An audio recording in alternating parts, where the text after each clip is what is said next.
జై శ్రీమన్నారాయణ. నమస్కారం. లక్ష్మీ కటాక్షం. శ్రావణ మాసం వచ్చింది. అందరూ వరలక్ష్మి వ్రతాలు, పూజలు, లక్ష్మీ పూజలు చేస్తూ ఉంటారు.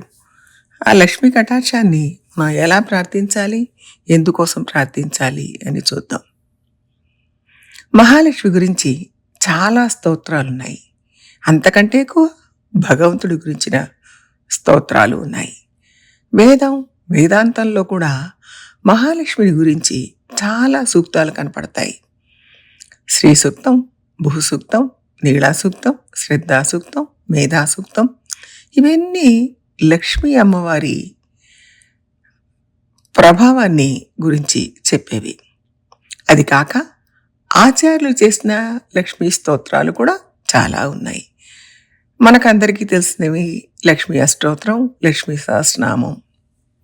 అష్టోత్తరంలో లక్ష్మీం క్షీరసముద్ర రాజతనయాం శ్రీరంగధామేశ్వరీం దాసీభూత సమస్త దేవవనితాం లోకైక దీపాంకురాం శ్రీమన్మంద కటాక్ష లబ్ధ విభవ బ్రహ్మేంద్ర గంగాధరాం త్వాం త్రైలోక్య కుటుంబిని సరసిజాం వందే ముకుంద ప్రియాం అని కీర్తిస్తారు.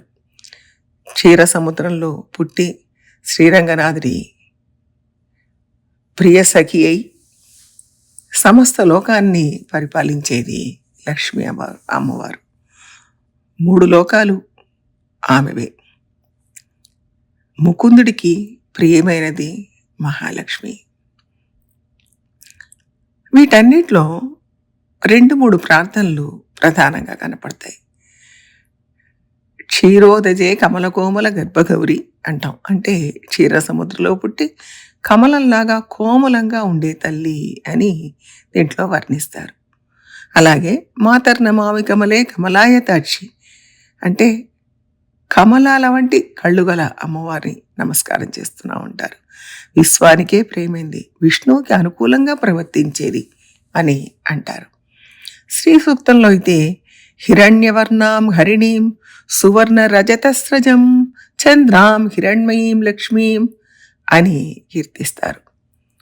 అంటే ఇవన్నీ దేనికోసం అంటున్నారు? ఇలా అమ్మవారిని ప్రార్థిస్తున్నారు ఎందుకోసం అంటే అలక్ష్మీమేన స్యతాం, అలక్ష్మిని పోగొట్టాలి. అంటే అలక్ష్మి అంటే ఏమిటి? కైంకర్యం లేకపోవడం, లక్ష్మి లేకపోవడం, ఏ పని మీద శ్రద్ధ లేకుండా పోవడం, ఇవన్నీ అలక్ష్మి. అంటే లక్ష్మీ కటాక్షం లేకపోతే ఉండేవి. వాటిని అమ్మవారు పోగొట్టాలని ప్రార్థిస్తున్నాం. అలాగే దారిద్ర్య ధ్వంసిని దేవి సర్వోపద్రవ వారిని. దరిద్రం అంటే మనం డబ్బు లేకపోవడం ఒకటే దరిద్రం అనుకుంటాం. కాదు, 16 సుఖాలని పెద్దవాళ్ళు చెప్పారు. ఆ 16 ఏది లేకపోయినా దరిద్రమే. కైంకర్యం లేకపోవడం మరీ దరిద్రం. అలాంటి అన్ని దరిద్రాలను పోగొట్టేది అమ్మవారు. సర్వ సంపదలు మనకు రావడానికి, మనకు అమ్మ అనుగ్రహించడానికి ఉపద్రవాలుగా చాలా ఉన్నాయి మన పాపాలు. వాటిని అమ్మ పోగొట్టాలి. వాటిని పోగొట్టాలి అంటే ఇష్టప్రాప్తి, అనిష్ట నివృత్తి 2 కూడా అమ్మవారు చేయాలి అని ఈ స్తోత్రాలన్నిట్లోనూ ప్రార్థించేది ప్రధాన విషయం. అది అమ్మవారి గొప్పతనం ఏమిటంటే భగవంతుణ్ణి మనం చేరడానికి ఏ ఏ ఆటంకాలు ఉన్నాయో వాటన్నిటినీ పోగొడుతుంది. ఇది అమ్మవారి దగ్గర మనం మొదట చేసే ప్రార్థన. అంటే భగవంతుడి కైంకర్యం చేయడానికి ఆటంకంగా ఉండే దరిద్రాలన్నిటినీ పోగొట్టమని ప్రార్థన చేస్తాం. ఆ శక్తి అమ్మవారికి ఉంది. ఇక 2వ ప్రార్థన ఏమిటంటే విశ్వాసం ఏర్పడాలి. విశ్వాసం అంటే భగవంతుడిని ఆశ్రయించేటప్పుడు నమ్మకం ఉండాలి. దరిద్రం పోయింది, అలక్ష్మి పోయింది అంటే చాలదు, విశ్వాసం కూడా ఉండాలి. ఏ పని చేసినా అందులో పరిపూర్ణ విశ్వాసం ఉంటేనే ఫలితం చక్కగా ఉంటుంది. మనకు లౌకిక విషయంలో ఉదాహరణ చెప్పుకుంటే చక్కగా అర్థమవుతుంది. మనకు ఏదో ఒక అనారోగ్య సమస్య వచ్చింది, ఓ హోమియో మందు తీసుకుంటాం, లేక సిద్ధ మందు తీసుకున్నాం. వాటిలో రకరకాల చిన్న చిన్న మాత్రలు ఇస్తారు. ఇంత పెద్ద రోగానికి ఇంత చిన్న మాత్ర ఇచ్చారు, ఇది తగ్గిస్తుందా అన్న అపనమ్మకంతో వాటిని వేసుకుంటే తగ్గదు. వాటి మీద నమ్మకం ఉండాలి. అప్పుడే దాని పరిపూర్ణ ప్రయోజనం మనకు అందుతుంది. ఆ మందు వల్ల మనకు రోగం తగ్గాలి అంటే విశ్వాసం ఉండాలి, డాక్టర్ మీద ఉండాలి. ఆ డాక్టర్ ఇచ్చిన మందుల మీద విశ్వాసం ఉండాలి. ఇది లేకపోతే వచ్చిన జబ్బు తగ్గదు. అలాగే భగవంతుడి మీద కూడా మనకు విశ్వాసం ఉండాలి. ఆ విశ్వాసం ఉన్నప్పుడే మనకున్న దరిద్రాలన్నీ తొలగిపోతాయి. కాబట్టి నేను ఇన్నాళ్ళు చేసిన పాపాలు కొండల్లాగా ఉన్నాయి, అమ్మవారి కృప వలన వీటిని దాటి నేను భగవంతుడిని చేరగలను అన్న నమ్మకం ఉంటేనే మనం అడుగు ముందుకు వేయగలుగుతాం. ఆయన చూస్తే అంత దూరాన ఉన్నాడు. ఆయన గొప్పవాడు, దేవాది దేవుడు. నేనో సామాన్య ప్రాణిని, అల్ప ప్రాణిని. ఆయన్ని చేరగలనా? వైకుంఠం ఎక్కడ ఉంది? దాన్ని తలుచుకుంటేనే మనం అక్కడికి పోగలమా అన్న భయం వేస్తుంది. పోనీ మన పాపాలు ఏమైనా కాస్తా కూస్తా ఉన్నాయా? అదేం కాదు, పెద్ద పెద్ద పర్వతాలంతగా ఉన్నాయి. పోనీ మన దగ్గర గొప్ప ఉపాయం ఏమన్నా ఉందా దీన్ని దాటడానికి అంటే అది కూడా లేదు. ఏ ఉపాయంతో ఆయనను పొందగలం అనేది మనకు సరిగా తెలియని కూడా తెలియదు. మనం చేసేది కేవలం ప్రయత్నం, చేరడానికి చిన్న ప్రయత్నం చేస్తున్నాం, అదే ఉపాయంగా భావిస్తున్నాం. ఆ ఉపాయం ఏమిటంటే, నా వల్ల ఏమీ కాదు, నేనేమీ చేయలేను, నేను నీ పాదాలు పట్టుకోవడం ఒక్కటే చేయగలను అని చెప్పడం. నేను చేసిన పాపాలు చూస్తే అనంతంగా ఉన్నాయి, ఉపాయం చూస్తే చిన్నదిగా ఉంది, భగవంతుడు దూరంగా ఉన్నాడు అని మనసులో తలుచుకుంటే మనకు విశ్వాసం పోతుంది. మరి ఏం చేయాలి?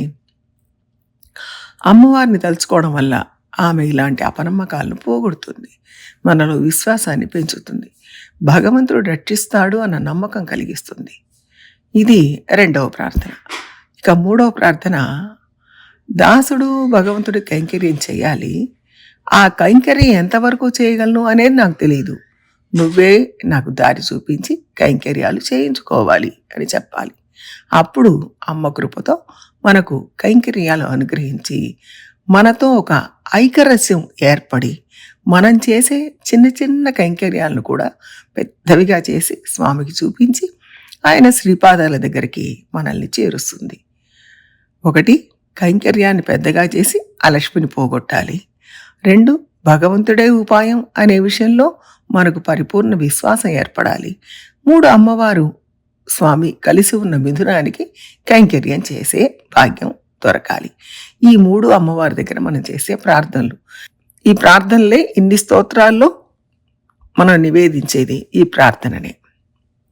మనం దేవాలయానికి వెళ్ళినప్పుడు ఈ 3 విషయాలను అనుగ్రహించమని అమ్మవారిని ప్రార్థించాలి.